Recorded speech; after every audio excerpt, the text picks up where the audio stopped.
Lyle Denning was one of the best chrono navigators in his time, a skilled traveler who guided people safely through the twisting timelines of humanity's past. He knew the rules: never linger, never interact, and above all, never visit the lost zone, the century deemed too dangerous and unstable for time travel. But a malfunction in his chronometer sent him spiraling off course, landing him in that very forbidden era, the 22nd century. He'd barely stabilized his suit's controls when he noticed the world around him looked eerily different from the data logs he'd studied. The streets were empty, buildings partially overgrown with strange, bioluminescent plants, and the silence was almost supernatural. According to his training, he was supposed to return immediately, but something about this era captivated him.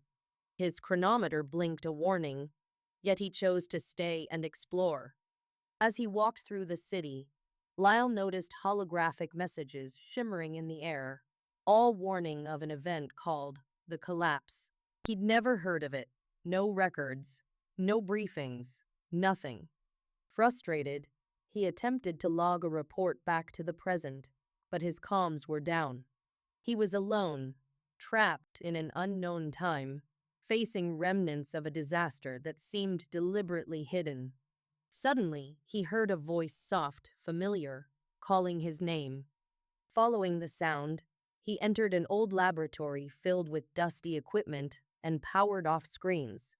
In the center stood a large spherical device marked Project Phoenix. It looked like a time machine, but sleeker, far more advanced than anything in his era. The voice returned, coming from within the sphere, as if beckoning him closer.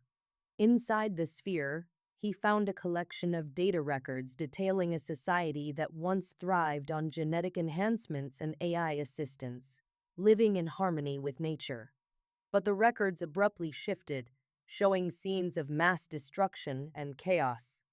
The collapse had been a rebellion led by humans who feared the loss of their own autonomy to machines. The data hinted that survivors had hidden away the truth, erasing all records of this era to maintain their narrative of progress and control. A strange feeling crept over him, a suspicion that his journey here wasn't an accident. As he tried to restart his chronometer, the device showed a countdown, a warning that someone had tampered with his path. He was meant to find this place, to witness the truth, and carry it back to his time. With seconds remaining, Lyle reset his coordinates and activated his chronometer. As he faded from the sphere, he saw a figure watching him, a man who looked uncannily like himself. The implications hit him just as he vanished. He wasn't just a visitor to this time, he was part of a loop, sent back by his own future self to expose the truth. When he reappeared in his present, he held memories that didn't fit his own and a mission to change his world forever.